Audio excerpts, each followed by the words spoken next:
በመከራችን እንመካለን። ሮሜ 5:3 በስመ አብ ወወልድ ወመንፈስ ቅዱስ አሐዱ አምላክ አሜን። በመላው ዓለም የምትኖሩ የልዑል እግዚአብሔር ልጆች እንደምን ከረማችሁ? አምላካችን መድኃኒታችን ፈጣሪያችን ኢየሱስ ክርስቶስ በፍጥረቱ አንደበት ስሙ እስከ ዘላለም የተመሰገነ ይሁን። እንግዲህ በባለፈው ክፍል 4ን ተመልክተናል። ዛሬ ደግሞ ክፍል 5ን እንመለከታለን። እንግዲህ በባለፈው መከራ ማለት በዓለም መኖር በራሱ መከራ እንደሆነ፣ ሁከት መታወክ ይህ መከራ እንደሆነ፣ ጦርነት መከራ እንደሆነና እንደዚሁም በመከራ ጊዜ መጽናት፣ መጽናናት፣ መረጋጋት፣ አለመፍራት እንዳለብን ተመልክተናል። ዛሬ ደግሞ መከራ ማለት ጨለማ መከራ ነው፣ ተግሳጽ መከራ ነው። እንደገና ደግሞ መከራ በራሱ ትምህርት ነው። መከራ ጨለማ ነው ብለናል። መከራ ተግሳጽ ነው። መከራ ትምህርት ነው። መከራ ምስጢር የምናይበት ነው። ምስጢር የምናይበት ነው። መከራ ወደ እግዚአብሔር የምንጮህበት መሳሪያ ነው። ይህንን ከብዙ በጥቂቱ እንመለከታለን። እንግዲህ በዚህ መከራ ማንም እንዳይናወጥ ለዚህ እንደተመረጥን ራሳችሁ ታውቃላችሁ ይላል ሐዋርያው ቅዱስ ጳውሎስ። ልብ በሉ፣ መከራ መመረጥ ነው ብለናል ባለፈው። መከራ መመረጥ ነው። እንግዲህ መከራ ጨለማ ነው። መከራ ተግሳጽ ነው። መከራ ትምህርት ነው። መከራ ምስጢር የምናይበት፣ መከራ ወደ እግዚአብሔር የምንጮህበት መሳሪያ ነው ብለናል። ስለዚህ በዚህ መከራ ማንም እንዳይናወጥ፣ ተስፋ እንዳይቆርጥ ለዚህ እንደተመረጥን ራሳችሁ ታውቃላችሁና ይላል። ሁላችን በእግዚአብሔር ያመን ሁሉ እግዚአብሔርን በጠዋት በማታ በቀን በሌሊት አባት፣ እናት፣ ወንድም፣ እህት፣ አጎት፣ አክስት፣ ዘመድ አዝማድ አድርገን የምንኖር ሁሉ ለዚህ እንደተመረጥን እናውቃለን ማለት ነው። አንደኛ ተሰሎንቄ 3:3 ላይ ተጽፎ እናገኛለን። ጨለማው ያልፋል ይላል። መከራው እንደሚያልፍ ወደ ደስታ ወደ መልካም ሕይወት እንደምንሸጋገር መጽሐፍ ይናገራል። ጨለማው ያልፋል ይላል። ጨለማው ያልፋል ማለት መከራው ያልፋል ማለት ነው። ምናልባት እስከ ሞት ያደረሰን መከራ እንኳ ቢሆን ትንሽ የሚያስጨንቀው ነፍስና ሥጋ እስኪለያዩ ድረስ ነው። ከዛ በኋላ ያልፋል። ወደ ዘላለም ሕይወት እንሸጋገራለን። ሞቶሙ ውስተ ለጻድቃን ዕረፍቶሙ ውእቱ ሕይወቶሙ ውእቱ። የጻድቃን ሞታቸው ሕይወታቸው ነው፣ ዕረፍታቸው ነው፣ ደስታቸው ነው በማለት መጽሐፍ ይናገራልና ጨለማው ያልፋል ይላል። አንደኛ ዮሐንስ 2:8 ላይ ተጽፎ እናገኘዋለን። ስለዚህ እያንዳንዳችን ጨለማው እንደሚያልፍ ልናውቅ ልንረዳ ይገባል። ለምን ሰዎች በክፋታቸው በአመፃቸው ከጥንት ጀምሮ በእግዚአብሔር ሰዎች ላይ መከራን፣ ሞትን፣ ስቃይን፣ ስደትን፣ ፈተናን ሲያመጡብን እንደቆዩ መጽሐፍ ይናገራል። ምን ይላል መሰላችሁ? እግዚአብሔርም ቃየንን አለው፣ ወንድምህ አቤል ወዴት ነው አለው። እርሱም አለ፣ ቃየል ሲመልስ ማለት ነው፣ አላውቅም፣ የወንድሜ ጠባቂው እኔ ነኝን አለው ለእግዚአብሔር ማለት ነው። ወንድምህ ምን አደረገ? ጥያቄው ነው። ወንድምህ አቤል ምን አደረገ? የወንድምህ የደሙ ድምፅ፣ ልብ በሉ፣ የወንድምህ የደሙ ድምፅ ከምድር ወደ እኔ ይጮሃል አለ። ከምድር ወደ እኔ ይጮሃል፣ ደሙ ይጮሃል። ልብ በሉ፣ የአማኞች ደም ወደ እግዚአብሔር ይጮሃል።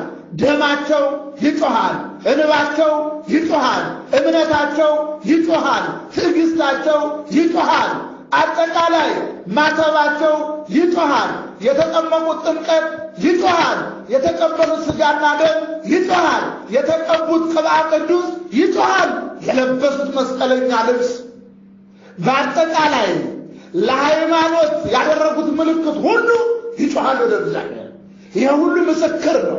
ስለዚህ የወንድምህ የደሙ ድምፅ ወደ እኔ ይጮሃል በማለት እግዚአብሔር ተናግሯል። ይሄ ብቻ አይደለም። ልብ በሉ፣ መስዋዕቱም እንደሚጮህ የእግዚአብሔር ቃል ይናገራል። ይሄ ዘፍጥረት 4 ቁጥር 9 አንብቡት። ዘላለም ተጽፎ እናገኛለን። አቤል ከቃየል ይልቅ የሚበልጥን መስዋዕት ለእግዚአብሔር በእምነት አቀረበ። ልብ በሉ፣ የሚበልጥ መስዋዕት ለእግዚአብሔር በእምነት አቀረበ። በዚህም እግዚአብሔር ስለ ስጦታው ሲመሰክር እርሱ ጻድቅ እንደሆነ ተመሰከረለት። ሞቶም ሳለ በመስዋዕቱ እስካሁን ይናገራል። ልብ በሉ፣ አቤል ሞቶም ሳለ በመስዋዕቱ እስካሁን ይናገራል ይላል። እስካሁን ድረስ። ለዛ ነው ከአቤል ደም እስከ ዘካርያስ ደም ድረስ ያለው ደም ይጮሃል ብሎ ጌታችን የተናገረው። ስለዚህ አቤል ሞቶም ሳለ በመስዋዕቱ እስካሁን ይናገራል ይላል። ልብ በሉ፣ እስካሁን ድረስ የአቤል መስዋዕት ይናገራል። እስካሁን ድረስ የአቤል ደም ይጮሃል። እስካሁን ድረስ በአቤል መንገድ የሄዱ የቅዱሳን የአማኞች የእግዚአብሔር ወዳጆች መስዋዕት የእግዚአብሔር ወዳጆች ደም ይጮሃል። ስለዚህ ነው በመከራችን እንመካለን። ደማችን ምስክር ነው። መስዋዕታችን ምስክር ነው። ማተባችን ምስክር ነው። መስቀላችን ምስክር ነው። ጸሎታችን ምስክር ነው። ወደ ቤተ ክርስቲያን መጓዛችን እግሮቻችን ምስክሮች ናቸው። መባውን፣ አስራት በኩራቱን፣ ጧፉን፣ ዕጣኑን፣ ዘቢቡን፣ ስንዴውን፣ አልባሳቱን፣ ጥላውን ለቤተ ክርስቲያን የሚያስፈልገውን ሁሉ እግዚአብሔር የሚያስደስተውን ነገር ሁሉ ያቀረቡ እጆቻችን ምስክሮች ናቸው። ስለዚህ ሞቶም ሳለ በመስዋዕቱ እስካሁን ይናገራል። ሌሎች እንግዲህ ከአቤል ጀምሮ እስካሁን ድረስ እነዚህ ሁሉ አምነው ሞቱ ነው የሚለው። አምነው ሞቱ። ለዚህ ነው ሞቶሙ ለጻድቃን ሕይወቶሙ ይውእቱ ዕረፍቶሙ ውእቱ የሚለው። የጻድቃን ሞታቸው ዕረፍታቸው ነው፣ ክብራቸው ነው፣ ዘላለማዊ ዕረፍታቸው ነው።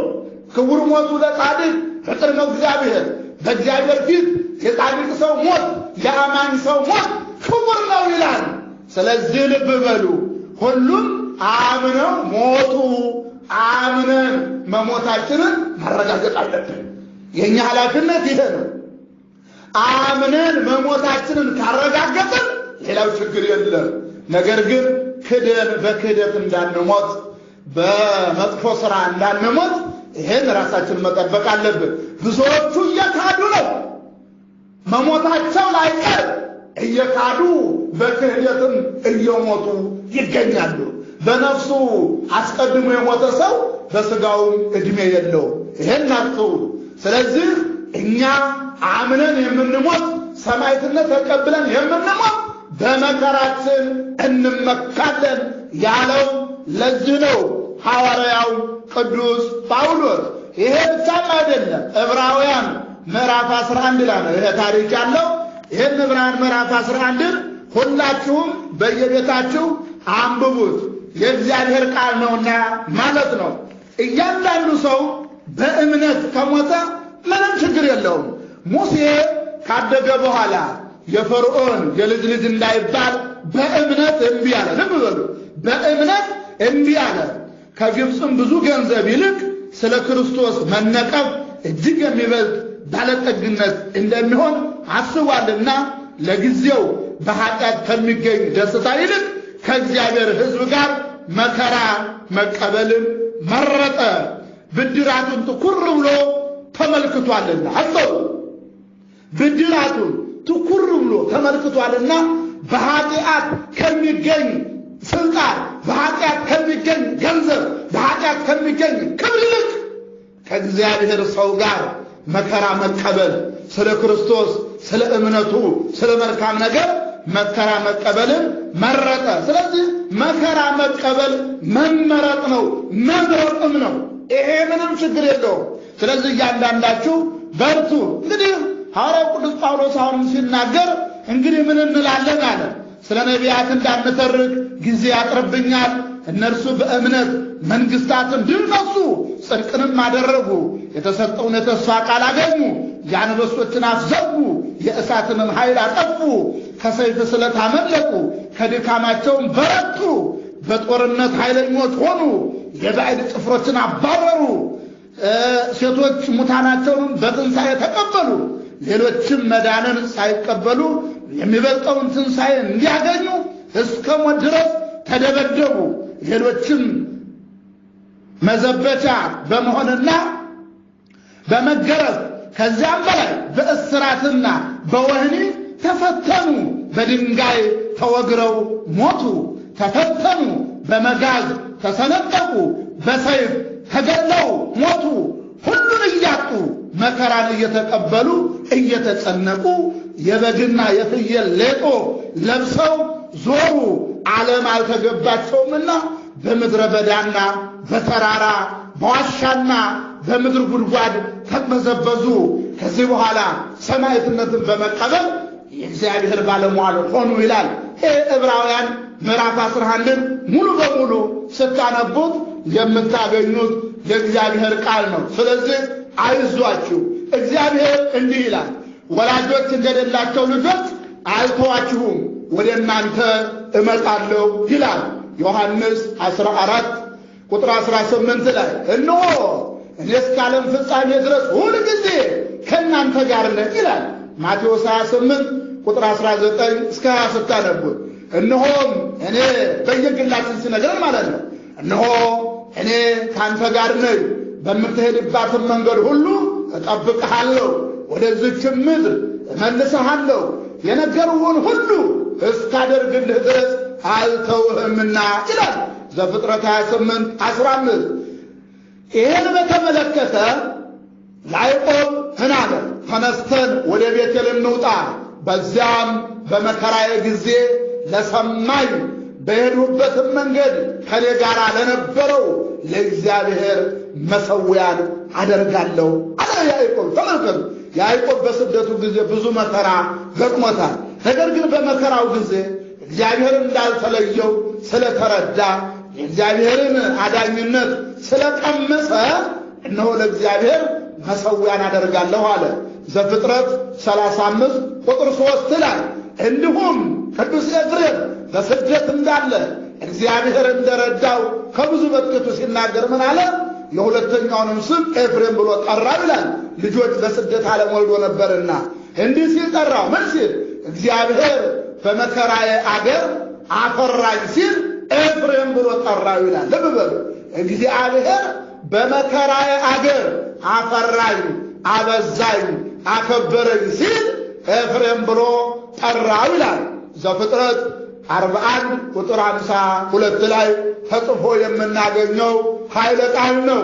እንዲሁም ሐዋርያው ቅዱስ ጳውሎስ አይዟችሁ፣ በተስፋ ደስ ይበላችሁ፣ በመከራ ታገሱ፣ በጸሎት ጽኑ ይላል። ለምን? በተስፋ ደስ ይበላችሁ፣ ከመከራ በኋላ ስላለው ዋጋ እያሰባችሁ ማለት ነው። በመከራ ታገሱ፣ ያን እስክታገኙ ድረስ መከራው እስኪያልፍ ድረስ ታገሱ ማለት ነው። በጸሎት ጽኑ። አው ጸሎተ ምህላ በማድረግ አቤቱ ይቅር በለን፣ በኃጢአታችን እንዳንጠፋ፣ በበደላችን እንዳንጠፋ፣ ከአንተ እንዳንለይ፣ ልጅነታችን እንዳናጣ፣ መንግሥተ ሰማያትን እንዳናጣ አንተ እርዳን እያላችሁ ጸልዩ፣ በጸሎት ጽኑ ይላል። ሮሜ 12 ላይ የተማረ በመከራ የተገሰጸ ሰው ብዙ ምስጢር ያውቃል። አያችሁ፣ የተማረ በመከራ የተገሰጸ ሰው ብዙ ምስጢር ያውቃል። መከራን የተቀበለ ሰውም ጥበብን ያስተምራል። በትምህርት ያልተመካ ሰው ግን የሚያውቀው ነገር የለም። ብዙ መከራ የተቀበለ ልብ በሉ፣ ብዙ መከራ የተቀበለ ሰው ብዙ ትምህርት ይማራል። አያችሁ፣ ብዙ ትምህርት ይማራል፣ ብዙ ዕውቀት ያውቃል፣ ምስጢር ይገለጽለታል፣ ወደ እግዚአብሔር ይቀርባል። ምን ያለ ብዙ መከራ የተቀበለ ሰው ብዙ ትምህርት ይማራል። መከራ በተቀበልኩ ጊዜ ብዙ ምስጢር አየሁ ይላል። መከራ በተቀበልኩ ጊዜ ብዙ ምስጢር አየሁ፣ አስቤ ከተውኩትም የተናገርሁት ነገር በዛ። ለሞት እስክደርስ ድረስ ሁል ጊዜ መከራ ተቀብያለሁና ስለዚህ ነገር እግዚአብሔር ከመከራ ያድነኛል። አያችሁ፣ እግዚአብሔር ከመከራ ያድነኛል፣ የመከራ ፍጻሜ አያረገኝም። አያችሁ፣ የመከራ ፍጻሜው ደስታ ስለሆነ፣ የመከራ ፍጻሜው ከፍታ ስለሆነ፣ ክብር ማግኘት ስለሆነ እግዚአብሔርን የምትፈራ ሰውነት ከመከራው ትድናለች አለ። እግዚአብሔርን የሚፈራ ስብዕናን የሚያከብር ሰው ነው ከመከራው ይድናል። እርሱን ያመኑ ሁሉ ይድናሉ። እግዚአብሔርን የሚፈራ ሰውን የሚያስፈራው የለም። አያችሁ፣ እግዚአብሔርን የሚፈራ ሰውን የሚያስፈራው የለም። ለዛ ነው የሚያስፈራኝ የለም የሚያስደነግጠኝ እያሉ ልጆቻችን የሚዘምሩት፣ ቤተ ክርስቲያናችን የምታዜመው። ልብ በሉ፣ እግዚአብሔርን የሚፈራ ሰውን የሚያስፈራው የለም፣ እርሱ አለኝታው ነውና መከራ መጥቶበት አይደነግጥም። አያችሁ፣ መከራ መጥቶበት አይደነግጥም፣ እርሱ ያድርበታልና የታመነ ወዳጁም ነውና በማለት ይናገራል። እግዚአብሔርን የምትፈራ ሰውነት የተደነቀች ናት ይላል ሲራክ 31 ቁጥር 9 እስከ 18 በደንብ አንብቡት፣ እዛ ላይ ይናገራል። ስለዚህ እግዚአብሔርን የሚፈራ ሰውን የሚያስፈራው የሚያስደነግጠው የለም። እግዚአብሔር እረኛዬ ነው፣ ከመከራ አውጥቶ በለመለመው ስፍራ ያሰማራኛል፣ ይጠብቀኛል ብሎ ነቢየ እግዚአብሔር ቅዱስ ዳዊት እንደተናገረው፣ ስለዚህ እኛ እግዚአብሔርን የምንፈራ በእምነት የምንኖር በእምነታችን መከራ የምንቀበል ከሆነ አምነው ሁሉም አምነው ሞቱ እንዳለ በእምነት ከሆነ ሰማዕትነት የተቀበልነው እግዚአብሔር 100 እጥፍ ዋጋ ይከፍለናል። ይህን የተናገረ ደግሞ ራሱ መድኃኒታችን ኢየሱስ ክርስቶስ ነው። ቅዱስ ጴጥሮስ ሁሉን ትተን ተከተልን፣ መከራ እየተቀበልን ነው፣ እስከ ሞት ድረስ መከራ ለመቀበል ተዘጋጅተናል፣ ነገር ግን የምናገኘው ዋጋ ምንድነው ብሎ በጠየቀው ጊዜ 100 እጥፍ ዋጋ ታገኛላችሁ፣ በ12ቱ ወንበር ተቀምጣችሁ ትፈርዳላችሁ፣ ያስተማራችሁት የሰዋችሁት መስዋዕት ያቀረባችሁት መልካም ነገር ሁሉ ምስክር ይሆናል በማለት ነግሯቸዋል። ይሄ የእግዚአብሔር ቃል ነው።